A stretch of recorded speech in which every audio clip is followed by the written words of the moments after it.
start. I have a reputation for being on time. So welcome everyone to a little webinar that we're doing this evening about testing. Most specifically, we're going to talk about the SAT digital test that's coming next year. My name is Jeremy Craig. I own a company here in Singapore called Testtakers, where we do SAT prep and other test preparation programs. And I've been doing this sort of work for almost 30 years now, so I'm kind of well into the weeds here. And we're lucky enough tonight to be joined by Hani Rahman, who's previously worked at a large university in California doing admissions, not to name names. And after that, and now she's employed in Singapore at a leading international school as a university guidance counselor. So Hani, welcome to our little webinar universe. Just a couple words of kind of guidance. I'm going to try to launch a poll right now, and that's very simple, just a simple question, and we'll see what comes back on that. Basically, just looking to get a feel for what our audience is and see who we're speaking to. Probably mostly parents, I believe. Oh yeah, let's see where it's going. Most kids aren't quite playing that far ahead yet, which is perfectly understandable, but some kids are coming in, great. And after that, we're going to go through this as quickly as I can without being overly quick. And then we'll open up to any Q&A that we have at the end about any subjects about testing, any subjects about admissions as well, we'll try to address.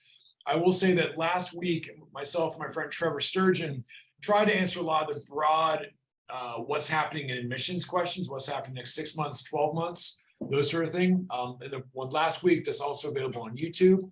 And we can refer to either that, or of course, any questions, we just pop those into the Q&A button, Q&A tab, or the chat tab, and we'll get to those certainly at the end. Okay.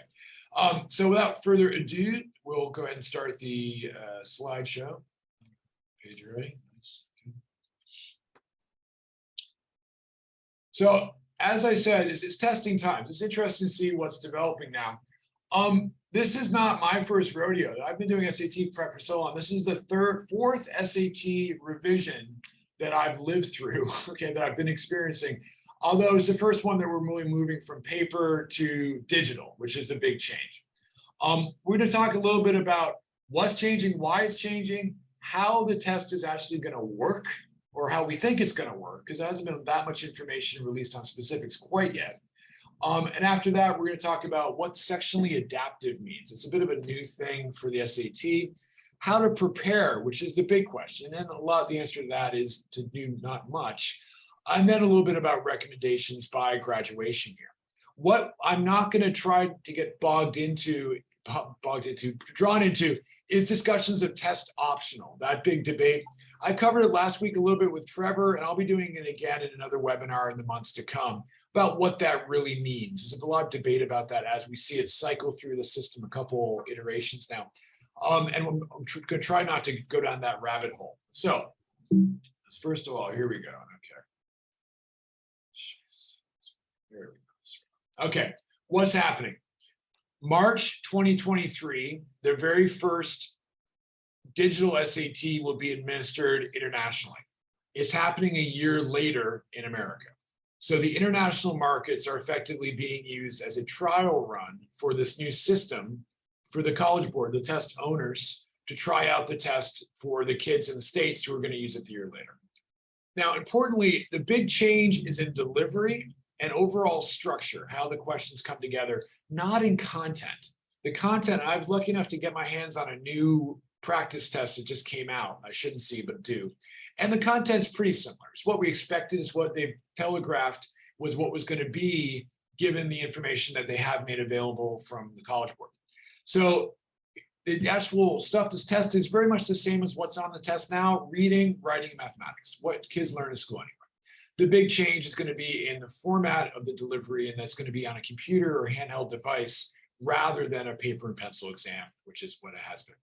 Now, the big change is going to be shortened tests. It's going to be 2¼ hours long, down from about 3 hours. Now, 3 hours and 2¼ hours means overall time that kids are taking the test. In reality, a 3-hour test, goodness, I remember pre-COVID, kids walking out of certain test centers in Singapore at 2:33 p.m. who started at 8. The test was only 3 hours long, but then all the mucking about before and after and the long breaks and stuff. So really, you basically add 50% of those times. And by making the test shorter, the SAT is able to say, look, we're a shorter test than the ACT. Now, in America, Coke and Pepsi, SAT, ACT, they compete for different markets. And the SAT being a shorter test makes it more desirable as a sale to fund their business. Importantly, the same scores are going to be in effect. The familiar 400 to 1600 range, and they tell us is going to be what's called concordance, which means if a kid takes the old paper test in December and then takes the new digital test in March, then a 1300 is going to be a 1300 on both. How that actually shakes out is something that's going to be a little bit more interesting, particularly in that the data we're going to get for international markets is going to be much more limited compared to the data that we're going to get once it goes large and is released in America. So the concordance is always going to have a little bit of an asterisk on it up until things really get settled. And that's really not going to happen for another 12 months or so until things are up and running internationally. Okay, Hani, anything that I've missed along the way here? Seems good. Nope. Okay, hold me to it. Okay. Scroll. Here we go. We're working on it. Now, why are they changing? This is a kind of a long one, but I won't get into it too much. Digital testing is a bit like cold fusion. They've been talking about digital testing since 1990 something. Okay, it's the way forward. It makes sense. All the videos, all the Star Trek stuff is having people do digital testing. It makes sense. It makes sense because it can technically be asynchronous. So kids can take the test at different times at different places. You can eliminate cheating is the main thing for digital testing. There's no more shipping of boxes around the world. I've heard stories of SAT boxes sitting underneath someone's desk in some international school and God knows where, and then it being broken into and then people having their tests canceled. Getting an SAT to be administered in paper and pencil is a logistical challenge. And by making it all digital, they effectively get rid of that and make it what should be a more seamless process. But of course, there's caveats to that. I'm trying not to get into tonight. And again, it enables them to stay ahead of the ACT. Well, College Board, who also own the AP test regime, which is the American version sort of IB and A-level testing, they put a lot of money into doing digital testing with the COVID, and they have that platform kind of existing. And I think they're basically just repurposing that for the SAT experience with caveats the way it's going to be actually delivered. It does allow for slight changes in delivery. The big difference is going to be no more long passages where you have to answer 10 or 11 questions about the passage. There's going to have one little kind of 200 or 300 word or not maximum passage to answer questions about it. Short and choppy, boom, boom, boom, boom. Also on the math, there's going to be no more of these long word problems that you used to see in the old SAT. Because of course in university, you never have to solve long word problems or read long passages. I don't know what they're doing in school anymore, but that's what I remember doing a lot of in university. So, but again, the SAT became with longer passages because that's what they thought kids were the schools were looking for. And they found the kids weren't very good at those, so they're going to shorter ones. But to make them shorter, they have to make the content a little bit harder. And again, we're just looking at what's going to look like now, but by and large, the content of the new one is going to be very similar to the content of the old one. Just the actual delivery is going to be a little bit different. And of course, College Board, like any big company, has to keep reinventing itself. Otherwise, it doesn't stay relevant. So this is very much, everyone has to build their pyramid. And this is the next pyramid that they're building. Tanya, any other thing to add here? No, I'm just kind of curious, or I think what I'm sort of excited about with this new testing is what you mentioned on the very last bullet point where, there's going to be changes to test content and stuff. So I'm curious to see if things being digital, it's going to be quicker to change from test to test as well. Do you know anything about that, or do you think they'll? What do you mean by test to test? Test date to test date, like can they change much quicker, like in terms of format and things like that now with things being digital, like a month to 1, 2 months later? It should be. I mean, the actual format is going to be relatively set. They're going to be drawing from a very large question bank. Yeah. And importantly, rather than have big long passages with 10 questions about it, they just have individual questions. So they're basically like generating, say, 1,000 questions, just hypothetically. And then they can choose the questions from that actual bank to be in that test form that kid takes. I'll talk about this in just a minute. It's a good point to bring up now. Because of that, it's going to obviate the incentive to cheat because you're going to be taking a slightly different test than the person next to you. Yeah. And that's something that they've been hoping to get towards for a long time now. I think I get to that in my next slide here. Yeah, how to test. Okay, this is the way it is going to work logistically. The days of schools, any school, having a computer lab with 30 computers in a room are over. They get that. Okay. So when Jimmy registers for the SAT in January, wherever it's ready, Jimmy's going to download an app into his laptop. And that app is going to be sitting there as a software package. Before the test, he can open it up a little bit and he'll have access to a couple practice tests and he'll have access to a test bank of questions for practice. How much of that are also going to be on Khan Academy? We still don't know because that stuff hasn't been released yet. We're kind of waiting. We think middle of this month, there should be more data coming out on the data drop for that stuff. Following that, he's going to have that stuff to practice. And then that app's just going to live on his desktop, okay, on his laptop rather. Then when the test day comes, it's still going to be the test. Importantly, the test is not taken at home. This test is still taken in a proctored environment in a test center, which in Asia means an international school or another venue with people looking and making sure everything's okay, being monitored, et cetera, which it needs to be. Because when the test was taken at home with the APs, everyone cheated, but I didn't say that. So with the SATs taken in the center, Jimmy's going to go into his school or maybe another test center with his laptop that is fully charged. Hopefully it's fully charged. Open up his laptop and some poor overworked proctor at the front will write up a code in the front. You type that as like a password and then open Sesame at 8 a.m. or wherever the allotted time is. The app will open all the way and reveal the actual test that Jimmy's taken. And that's the way it'll work. Jimmy will take that test for about 2.5 hours or so with the breaks. Then that part of the test app will close. Jimmy's answers will be squirted on the internet back to College Board headquarters in New York, more likely a data center somewhere in Indiana. Then that data will be graded by the computer software and Jimmy will get his score maybe within a week. Maybe less time, depending on how much data they're working with. Now, that sounds easy. Technically, that's very, very difficult to pull off. And Hani, I don't know if you ever proctored an SAT or another exam like that? Yeah, I've proctored exams before and things like that. It's a lot of manpower, though. It still is a lot of manpower, and I'm kind of nervous about being able to proctor a laptop. Yeah, well, and then of course, it's basing this on the fact that no young 16, 17-year-olds are really good at computers and really good at maybe hacking their way into an app that they download off the internet. What could happen? Who knows? Because hypothetically, if one of those apps was effectively cracked and people are, oh goodness, I didn't even thought of this. People, if you crack one of those apps, then all the potential questions would be available in the dark internet within 6 hours. This stuff just flows. And then all those questions would be effectively compromised and you'd have an entire test. So yeah. It's gonna be like a race between people people building it. Yeah. I mean, you get people like me who can barely log into online banking, and then you got these 17-year-old kids who grew up digital natives.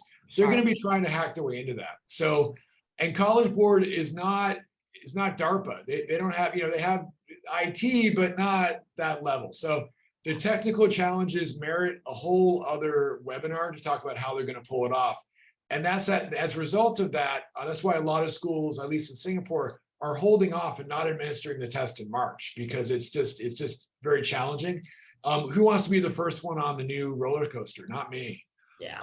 And indeed, because of the online capacity, you have to be a lot of usage, not video, but the kids have to be able to handshake and get on the local Wi-Fi. That you need a test coordinator who's also a technical coordinator.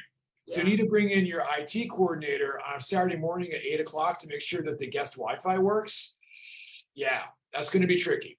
My take is that the big established international schools with deep pockets are going to pull this off fine, particularly the international schools that are closed test centers for their own charges, because most of those kids are going to be able to get online no problem because they're online every day. The schools that are open test centers that take people from outside, it's very difficult to access some of these campuses, let alone get on their Wi-Fi. And then all of a sudden you have 100 kids trying to log on at the same time. It's going to be challenging. I'm doing some initial studies on what kind of bandwidth would be required for all this.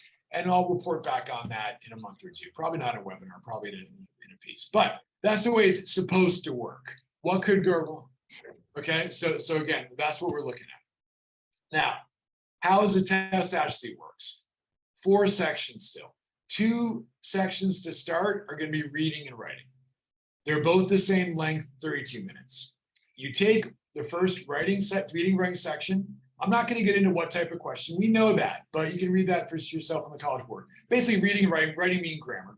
You take that. If you do well, you get harder questions in the second one. If you do poorly, you get easier questions in the second one. I'll talk a little bit about that later on. The same thing follows with math. This is what's called the sectionally adaptive model, where the second section is going to be determined by the first. It's almost like the old choose your own adventure books I used to read when I was 10 years old. Honey, you're probably too young for that. And then it's also going to be a premium, obviously, in getting off to a strong start. Some of the kids I worked with over the years just don't start well. They take a little while to rev up in the morning. I get it. If you don't get off to a really good start in reading, you're fundamentally behind the 8 ball to start, and you're really not going to be able to score to your potential. So it's going to be a different sort of mindset and how you gear yourself up. Calculator, you can't bring them in. You can bring in a laptop, but not a calculator. And there's going to be, I think it's called the Demos online calculator. College Board just got rights to it. It's just going to be smack right there in the app that you can use that. I found using calculators online is a bit of a faff, but it is what it is. So you have access to that. And kids are also going to be given scratch paper. You can't bring your own scratch paper. You're going to be given just white foolscap paper for that. So, Honey, anything I missed in that? Nope, seems good. Okay. Very interesting though. Yeah. Yeah, big change. Now, this is Jeremy trying to be graphic design guy, and I'm not. But basically, you see here, section 1 on the left, if you do really well, we don't know what that is. Say you get over half of them right. Then you go on to section 2, which is going to be the module in the middle. I should have labeled that section 2. I didn't. That was dumb. Anyway, so if you go the green path, you then in section 2 would get a mix of medium and hard questions. So if all of a sudden in section 2 you're getting really hard questions, that's a good sign. On section 2, if you're getting really easy questions, that's a bad sign. That means that it thinks that you're not up to the standard that you really are. This is a computer adaptive nature of the test. If any of you have ever taken a GRE or TOEFL or GMAT, it works this way. Even something so simple as freerice.org works this way as well. Every question you get right gets harder, gets easier as you go. And then it locks you into sort of the score range. So again, this is very preliminary. This is my best guess based on guessing, that if you do really well in the first section, then your minimum and maximum score for the overall, call it math, would be 400 to 800. But if you do poorly in that first section, and even if you kill it on the second section, getting all the easy and medium questions right, then your maximum score might only be about 600. We'll get much more data on this in the months to come, but that's the basic flow that we're going to see. And that's something that most students have never seen a test like this before. And it's going to be a challenge for a lot of students just to note that the first section is really, really important. Second section is important, but the first section, the questions have always been worth the same amount, but effectively now the first section questions are worth more, which is a bit of a sea change for the way the SAT comes together. Yeah, I think this is going to be really big for students' confidence. It reminds me of a few years ago, I was talking to a Cambridge tutor who does interviews, and these interviews are like knowledge-based, not just vibes. And they were saying that it is one of those things where if you walk away from the interview feeling like you did poorly and you got really difficult questions, that actually benefits you, because it means they were trying to test the limits of your knowledge. They were really giving you those more difficult questions. When things were really easy, they were kind of like they were writing it off as a wash. So it really reminds me of that, where students are going to have to be really confident in their knowledge and their test taking ability. Yeah, and also you really have to hit the ground running. Yeah. So you got to use a golf now. You got to make par on the first hole, otherwise it's all over. It's not all over, because again, you can take the test again. It's just one thing of many, but and we'll have much more on this later. But this is the way we think it's going to work. So it's going to, again, different than kids are used to seeing. Similar to other tests out there, but very sort of a sea change or a paradigm shift. I hate that phrase. Than what people have been seeing before. Now, how to prepare? Like I said earlier, it tests the same thing as the old test. Now, the old test, if a kid, any SAT, well, the old test, new test, if a kid is in honors classes, reads books for fun, is in the cool kids in math club, and likes to read newspaper and stuff, they're going to do fine on the SAT. They're going to do just fine. If for IB equivalent, a kid with a 40-something IB is going to have no problems with the SAT whatsoever. If a kid with a low 20s is going to have problems with the SAT. There's a high degree of correlation between SAT scores and IB results. There is. IB is a better metric because it's a result of 2 years rather than Saturday morning. But if there wasn't a high degree of correlation, the SAT wouldn't have any purpose per se. So how do you prepare? If your kid's, say, in 10th grade now, and not going to be testing until, a year from now at the earliest, reading more. Oh, goodness, reading more. Just magazine articles, short prose bits, National Geographic, Tennis Weekly, whatever. Just anything is better than TikTok. Again, kids are not going to be reading Finnegan's Wake. I get it. But just reading something for a half an hour, 40 minutes a day, and then having something to talk about. I subscribe to a bunch of newsletters. And what I do every morning is I go through and I print them out because I'm an old fart. And I read these at night, articles about interesting things, about rankings in American universities. Look at that. So I read those just to keep active, and I become a very good reader. So that's a way to do well in the SAT. It's also the way to do well in life. The ability to read something and convey that information, synthesize to somebody else, either verbally or in written form, is not an academic skill, it's a life skill.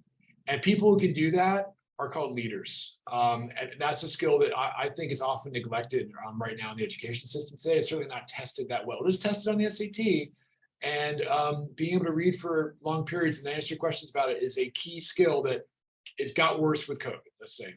That's all I could say on that. Grammar, we have Grammar 101 programs throughout the year that are great. Khan Academy, which is a wonderful resource for many things. The grammar module on Khan is golden. A lot of kids don't know what a verb is. They don't know what an adverb is. Forget about split infinitives or gerunds. Just the simple stuff. Just being able to, what do semicolons do? Ask your kid what a semicolon does. They'll be like, oh, like a comma, but different. So just knowing how that stuff works is important on, again, not just the SAT, but also for life. Math, pay attention to math class. The new SAT, the digital one coming, is going to have more geometry, less word problems, more mathy math. So a little bit more trig as well. Now, a lot of kids, particularly if in the IB, if they're well into the IB, they're doing math that doesn't exist on the SAT, it's too far ahead of it. It's almost like you're beyond it. So you have to circle back and find out where your weak areas are. The best way to do that is once practice tests are out, take a practice. I'm not going to share mine, but once the practice tests are out, take a practice test, see what areas you're fuzzy on, and get the Khan Academy for 10 minutes a night. You don't need someone to teach you how to do basic imaginary numbers or triangles, right? The stuff is on Khan. It's free. It's a wonderful platform. It helps you learn. It keeps track of things. Do it. Saying that, I know that very few of you will. Finally, avoid taking the new March test. Again, this is for present IB 1 or 11th graders. You don't want to be the first people on the roller coaster. Try to avoid that test if at all possible, because it really is not something you want to be involved in if you could possibly avoid it. I can't think of any real compelling reason you'd have to take it at that time, because it's going to be also available in May, June, October, November, December. You have 5 more cracks at it for that. So that's sort of how to prep. Now, Hani, maybe you could comment just on SATs broadly versus the entire application and why. Oh, yeah, definitely. Yeah, I mean, the SAT is one part, and it could be a very important part if you're successful in it. But I think what's really important and what will trickle into doing well in the SAT and doing well in university and doing well as a person is having those interests, having those extracurriculars, just being a person who enjoys doing things and knows how to explore things that they like. I think that's something that'll really benefit students. And that's something that a lot of students don't have the skills to know how to do that, or the confidence to know how to do that. So yeah, just make sure that, yes, the SAT is one very, very important factor, but there's a lot of really important factors that'll help. So like just what you were saying earlier, what I really liked about reading a lot, just taking things that are, it doesn't even necessarily have to be really high level scientific journals, but, doing things like bookmarking some of your favorite journals, like Science Daily or some, BBC News and things like that, and just bookmarking those and reading through those every day until it becomes sort of the norm of what you enjoy just digesting from your media, I think it'll make a huge change in things like your grammar and the things that you talk about. It'll really elevate your interests. Absolutely. Yeah, absolutely as well. I think it also helps to just to find things that are interesting out there. Yeah. And one bit of advice I always give is find people who are domain experts in the field that you want to get into. Yeah. So you're really into robotics. Well, every school will say they have a great robotics program, but find out who wrote interesting articles about robotics and who is being mentioned in these articles. Then just do some Googling and find out where that person works. Might be at a university, or find out where he or she went to university to go along that route. Yeah. We all know if you want to study, economics, you go to Chicago, right?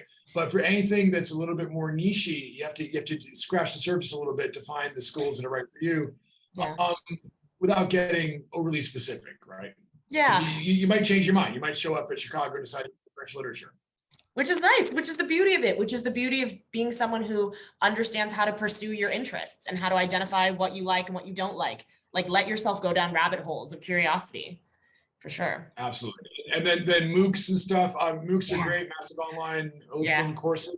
I would encourage you to do MOOCs, but only when they won't get in the way of other things. Yeah. So it's a great thing to try it over the summer, but don't let that get in the way of getting a good score in your regular schoolwork. That's primary importance. That gets into what I call the Craig curve, what I've come up with years ago, that really SAT scores go up over time with good prep, but then you max out. It's like, again, I'm a keen golfer, but even if I played every day, God, I'd love to. I get better, but I wouldn't play on TV. I just don't have it in me. It's not good enough, and that's okay. You get to your maximum score in the SAT, and then work on stuff that you are an expert or super great in to shine in those other areas. I see people looking to prep too early all the time. People looking to prep, summer before 10th grade. Just looking to do something. Again, a lot of the exams that people face here, you can just study for them for a year, and eventually you're going to get that 7. You're going to get that A star. But SATs, if it worked that way, everyone in Asia would have a perfect score. So don't let SAT prep, or even if you might not even need prep, talk to your guidance counselors, get in the way of doing other more important things that will help you grow as an individual. Forget about high SAT scores. You want to have a proper, well-adjusted adolescence to get ready for a proper, well-adjusted college life, and then be a proper, well-adjusted adult. And that's really the aim, rather than getting into school X, Y, and Z. I wish people would lose sight of that. So that's my Craig curve. Now we're going to talk a little bit broadly about recommendations by year. Maybe, Hani, I'll turn this over to you for present juniors or IB1 students, so class of 24. Class of 23, you guys are done. Because we don't want to see you again, okay? You're probably testing in December if you're testing at all. Good luck to you, okay? But this is mainly for the juniors, the juniors now. Yeah, I mean, it sounds like, like you said, for the class of 2024, definitely you don't have to take that first test. I think what I was thinking of that analogy of, do you remember a few years ago, I might be a bit, I don't know, this might have been too long ago, when that first big iPhone came out and everyone was so excited to get it. And then we found out there were all these flaws, like when you sat on it, it folded and things like that. There's no need to rush and get the newest thing or be the first one to do it. There's no benefit to being the first one to this. So I think it's nice, let other people sort of try it out and learn from them. And then talk to experts, talk to people like you, talk to your counselor and things like that to sort of figure out what is right for you for your next steps after you hear about things like that. I think the biggest thing that students could be doing right now is making sure that your grades are strong. I mean, you really need to make sure that at the end of the day, a perfect test score is not going to compensate for not having the extracurriculars that show that you're passionate about something, or not having those that, represent leadership or initiative, or not doing well in school itself. If you're not doing well in your classes, if you're not really pursuing those interests, everything else is kind of moot, because those are the main things. That's the meat and potatoes of your application are going to be your grades, the types of classes that you're taking, and your extracurriculars. So definitely get passionate about that. And it's okay to do some trial and error on that right now, even at this year, any year really, but make a point to do that and learn a bit more about yourself. And when you find something that you like, really sink your teeth into it and try to grow with it, because that's what universities are really looking for in our students, I think. Yeah, and just one thing, on the testing format, I'm on record of being not a big fan of the ACT, but now the ACT is kind of back in the fore. I'm not sure of availability yet, because again, I alluded to this earlier, the March test is going to have limited seats available. I'm not sure how it's going to be after that, even for open seats in Singapore. The problem is the ACT is also taken on a computer at certain test centers that only have 3 or 4 computers open at a given time. The format that's very, well, it's on a computer, but that's about the only thing the same about it. So I'm just not sure about test availability for either test. It might be take the test you can take, which where we were right before COVID, which was a bit of a trying experience. So if you're going to do well on the new or old SAT, you'd also do really well on the ACT. The ACT works well for students who really are awesome at math and particularly in science. Math in particular, the ACT math is much more difficult than ACT math and SAT math. That might be something to look at. I just checked the other day, there are ample seats available for next year, but people haven't really smelled the roses and found out what's available for the March SAT yet. In terms of test registration for March, I don't know when it will be open. They're because it's international only and not domestically as well, they're being very tight-lipped in what they're revealing. So my best guess is they might not even have it available for registration until December, you know, and then it's going to be very limited because even the sites that were saying, okay, we take 300 or 400 kids to take the SAT, now we're saying we're just going to take 100. That's it. And then most of them have a ability to prioritize their own students first, rightly so. So yeah, we'll see how it shakes out. The important thing to remember about all this is SAT, ACT really isn't required except for a very small handful of universities. And that's getting into the whole test optional argument. So Hani, maybe you could sum that up briefly for us. For the test optional? Yeah. Yeah, I mean, it's one of those things where you have to figure it out for yourself. But I think what a lot of students and what I encourage a lot of students to do is get a sense of if this is the right test for you. Take whatever practice test that you can, get an assessment at home kind of by yourself to see if this is right for you and if it's something that you feel like you can be successful at. But again, you know, kind of like you're saying, you don't want to do it at the cost of your actual grades, especially if you end up not taking the test or not getting a score that you want to end up sending to universities. The vast majority, 95% more than that, of the universities that you're going to be applying to are going to be test optional and likely will be test optional for at least the next couple of years, up to 3 years or so. Many of them are already making statements about that. And again, you'll have another webinar about this in a future date. But I think it's really important to sort of juggle that. So what I tell my students, for example, is, yeah, take some practice tests, do some practice questions.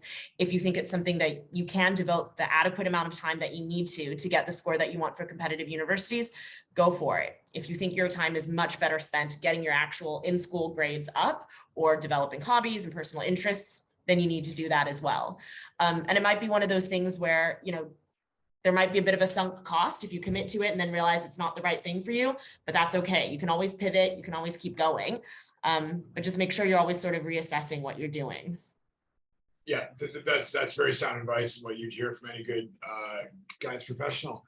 I will say for practice tests, if you're going to take them, SAT and ACT, they have official practice tests available on the respective websites. Those are the only ones to take.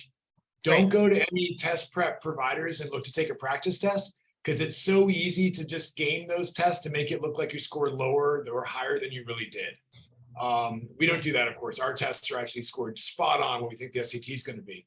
But it's a very kind of bait and switch move for them to do so.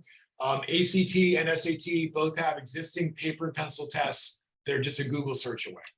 And actually scoring the test yourself is a useful guide for understanding how they work. All right, now for the youngins, the younger kids, don't worry, just deep breaths, play volleyball, you know, do yoga, learn how to dance or cook or other stuff, you know. Too much time is spent doing academic work and then looking at TikTok the rest of the day. Find stuff in between. Sports in particular, even if you're not that good, I think that playing sports and losing, you learn more than not playing sports and winning at some computer game. I learned more playing on the third string, you know, soccer team in my high school of just getting the butt kicked. You know, we lose 8-0 and stuff like that. You learn more about yourself and resilience for doing that. Learning about life. You can't get a job working at McDonald's like most people should, but you can learn to lose and learn to win and learn to lose well and learn to win well. I think those important life skills. Read more, okay? And then in terms of test prep, addressing test prep, don't think about doing anything until like late summer before 11th grade.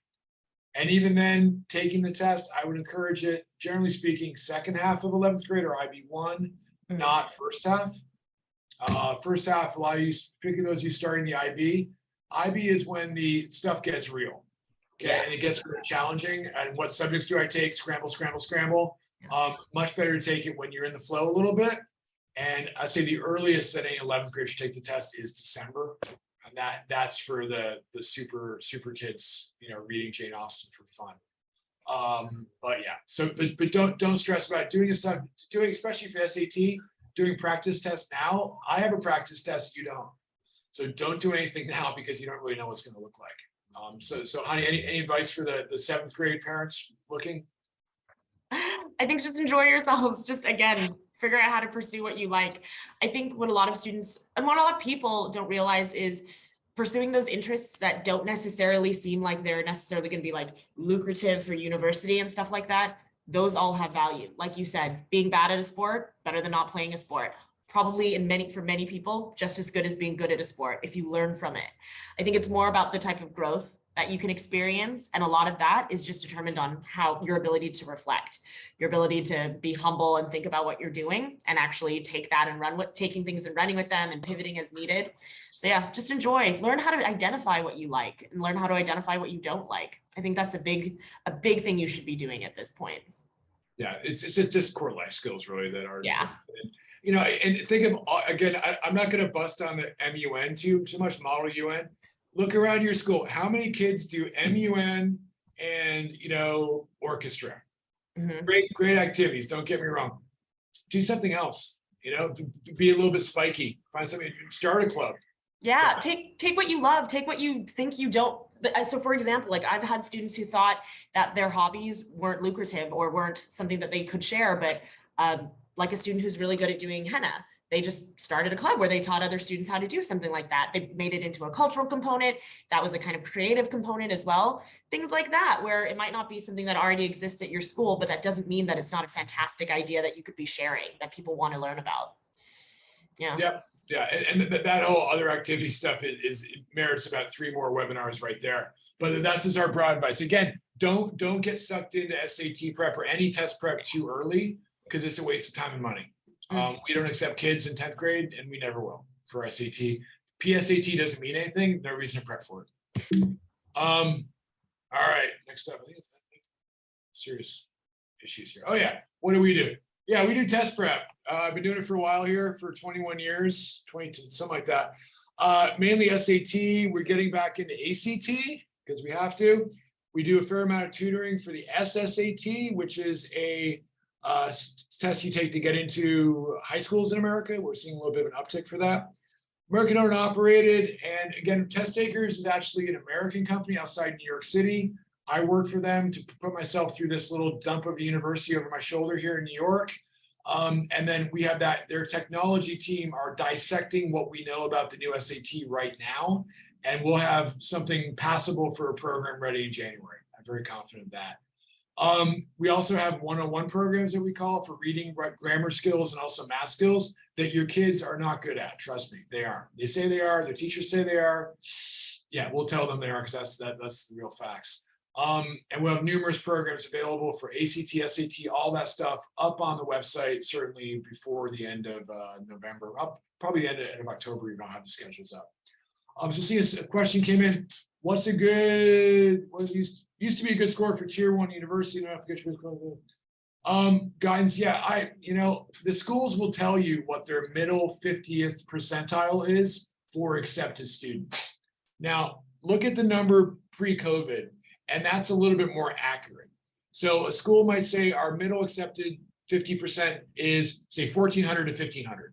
That means that 25% of the people that got in scored less than that, 25% scored more than that. Now, the 25% scored less are probably also on the basketball team, or daddy is on the board of directors. The ones who scored more are just complete academic rock stars who might have not even gone there, depending on how they do their figuring. Those numbers get a little bit more suspect when we get into the new SAT. We're not the new SAT, with the optional world, because people submitting SAT scores are only the ones that score really, really well. So there's become a phenomenon where submitted SAT scores at tier 1 universities has gone up. It's been inflated because only people who kick the butt out of the test are going to submit the test. You only submit things that make you look good. So those test scores are going to be really, really high or higher than they used to be. So I would say maybe a more interesting metric, if you look at what the SAT middle 50% was 4 years ago, pre-COVID. Yeah. And then that was more of a rough guide than what their current accepted rate is, because those test scores have been unnatural or they've been inflated by test optional. That's my very long-winded question. Answer. Hani, anything to add on that? I think that was perfect. I don't think I would have added anything. That was exactly right. Yeah. It's become almost, it went from checker. Well, applying to UK universities is checkers. You say, here's my score, I'm in or out. And that's gotten complicated in the UK. See webinar last week where we talk about that. America has always been chess, and now it's become like sort of three-dimensional Star Trek chess, where we have all kinds of things going on with elements of game theory about, well, what are other people doing? Are they submitting? Do I submit? We have like, you could write an academic paper on prisoner's dilemma and test optional about what it means to submit and not submit. A lot of stuff's been hammering on about this now. This is the articles I read at night, see earlier. And there's going to be, we'll know more about that in 4 or 5 months once we get more data from the previous round of admissions that just came in. Okay, that's important. Again, everyone's sort of still learning from this as we go through the process. Okay, this is something I've been saying for all these webinars ever since COVID started, which means feel for stones, but when going over the river. Figure it out as you go. Get kind of a little bit, I've become a bit of a Taoist. I'm reading a lot of Taoism recently, just because you can't control too much. You just have to roll with it a little bit. Okay. And students in particular, you might be set on that dream university for whatever reasons beyond your control. That's not really an option for you. And that's perfectly okay. There are many, many schools out there, hundreds of schools that I've never heard of, that even Hani hasn't heard of, that would be perfect for you in America, Canada, New Zealand, Australia, South Africa, Europe. There's so many options for you. And be adaptable. Schools still need you. Talk to your university guidance counselor. There should be your first point of contact. Talk to your parents, any friends who have gone to those universities. There's a lot of shysters out there looking to sell you stuff. Generally, do your research on outside admissions people. Some are great, some are not so much. There's a lot of bad news and a lot of bad WhatsApp groups of alarmist things about, oh, they didn't get in there, didn't get in here. That's just kind of the way it is, that you just have to look at the data. Don't get bogged down with rumors and innuendo about what you heard from a friend who heard from someone in Dubai. It is hyper hard to get into American universities. It's gotten harder. We talked about that last week. Admissions rate at elite, I hate that word, universities has roughly halved with COVID for a number of reasons we talked about last week. University of California are really shutting their door for out of state, forget about just international, out of state with the recent funding changes, because University of California exists to educate Californians. And that's their mandate, and they're getting back to it. That's their right to do so. NUS and Singapore is the same way. So just do your research, lots of schools out there, and talk to your guidance counselor. Any questions about testing or whatnot, you can contact us at Testtakers. That's me. Okay, you got emails from me anyway. It's all over the website. Not many other questions coming in. This talk will be available tomorrow or the next day on the YouTube. I'm keeping more of a directory of past talks now. Hani, any final benedictory words, if that's a word? No, just good luck with everything. And yeah, just anytime you have questions, I think you've got your experts here, and everyone's pretty lucky that they have different specialized experts and everything. So yeah, whenever you have questions, ask test takers. I think you guys are my go-to for everything. Don't ask me how to get into Columbia. I don't know. Give them so seek expertise, read on the internet from trusted sources, not some blog post. Okay, and there's a lot of bad stuff out there. One thing to check, the test takers, me on Twitter, testtakers.sg, I don't talk about stuff myself. I post articles about this world of admissions and applications and SAT prep. That'd just be a good place to start to look at, stuff from Chronicle of Higher Ed, things, trusted sources, WAPO, New York Times, that is valid information, because there's so much fake news out there. Yeah, So I think, it's it's kind of like dealing with the media the last few years. You have to sort of know which aggregates you trust and how to kind of dissect through things. Just because it's a Facebook post doesn't mean it's true. Facebook. The last place to look. Yeah. Okay, but anyway, thank you very much, everyone, for coming on live with us tonight for this little chat, and wish you all the best in the future. Great. Thank you. Okay, bye-bye.